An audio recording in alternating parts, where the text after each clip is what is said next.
भगवद गीता में भगवान श्री कृष्ण ने कई गहरी और महत्वपूर्ण बातें कही हैं। ये बातें उन्होंने कुरुक्षेत्र के युद्ध मैदान में अर्जुन को बताई थीं। भगवद गीता का मुख्य सार धर्म, कर्म, भक्ति और ज्ञान के बारे में है। यहाँ कुछ प्रमुख बातें हैं जो श्री कृष्ण ने गीता में कही हैं। कर्म का महत्व, इंपॉर्टेंस ऑफ कर्मा। भगवान कृष्ण ने अर्जुन से कहा कि हर इंसान को अपना कर्म बिना फल की चिंता किए करना चाहिए।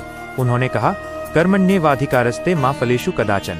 इसका मतलब है कि तुम्हें कर्म करने का अधिकार है, लेकिन उसके फल का नहीं। इस उपदेश में उन्होंने ये समझाया कि हमें अपने कर्तव्यों का पालन बिना स्वार्थ के करना चाहिए।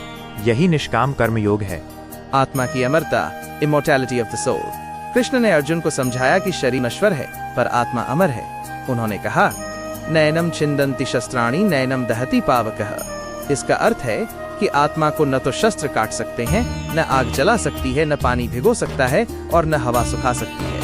ये ज्ञान देखने अर्जुन के मन से युद्ध में अपने संबंधियों मारने का भय दूर किया। भक्ति योग। भक्ति योग। कृष्ण ने भक्ति को ईश्वर तक पहुंचने का सबसे सरल मार्ग बताया।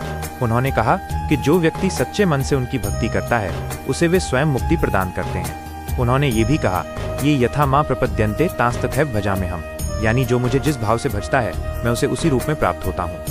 धर्म का पालन, अपहोल्डिंग धर्मा। उन्होंने अर्जुन को उनके धर्म, कर्तव्य का पालन करने के लिए प्रेरित किया। कृष्ण ने समझाया कि जब भी धर्म की हानि होती है और अधर्म बढ़ता है, तब वो स्वयं धर्म की स्थापना के लिए जन्म लेते हैं। उन्होंने कहा कि युद्ध करना अर्जुन का धर्म था, क्योंकि ये धर्म और सत्य की रक्षा के लिए था। इन सभी उपदेशों के माध्यम से श्री कृष्ण ने जीवन जीने का सही तरीका, मन को शांत रखने का मार्ग और ईश्वर के साथ संबंध स्थापित करने का तरीका सिखाया।